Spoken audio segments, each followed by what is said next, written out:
जी नाजरीन, पानी पीने से प्यास क्यों नहीं बुझती, देखते हैं इस वीडियो में। नहमदुहु व नुसल्ली अला रसूलिहिल करीम, अम्मा बाद, फ़ऊज़ु बिल्लाहि मिनश शैतानिर रजीम, बिस्मिल्लाहिर रहमानिर रहीम। नाजरीन, आज हम बात करेंगे प्यास पर कि प्यास जो है वो क्यों लगती है। तो प्यास के मुतल्लिक़ ये बात ज़हन में रखें कि प्यास दरअसल जो है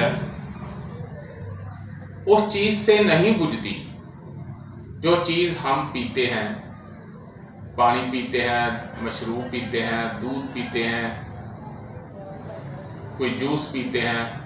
प्यास उससे नहीं बुझती, बल्कि प्यास उस रतूबत से बुझती है जो कि खून से हमारे मैदे में तरशा पाती है।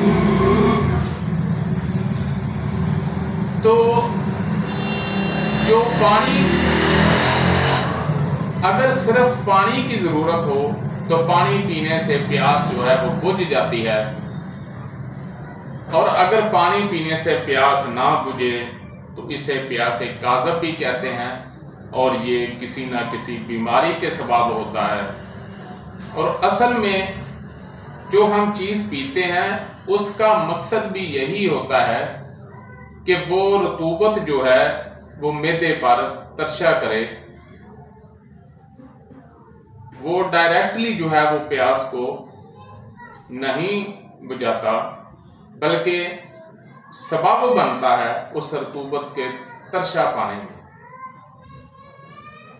तो जो प्यास जो है वो नहीं बुझ रही, तो जिस्म में किसी ना किसी खलिया में जो है वो सोजिश है, जिसकी वजह से बार बार प्यास लग रही है।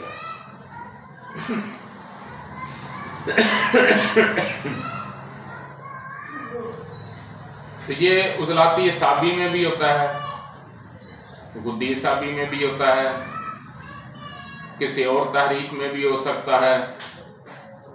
लेकिन जो जहां भी सोजिश होगी तो प्यास जो है वो लाजमी लगेगी। वमा अलैना इल्लल बलाग। जी दोस्तों, अगर आपको हमारी वीडियो अच्छी लगी तो हमारे चैनल को सब्सक्राइब करें, लाइक करें, शेयर करें, ताकि हमारी आने वाली हर वीडियो आप तक पहुंच सके। और बेल आइकन यानी घंटी का बटन ज़रूर दबाएं। शुक्रिया।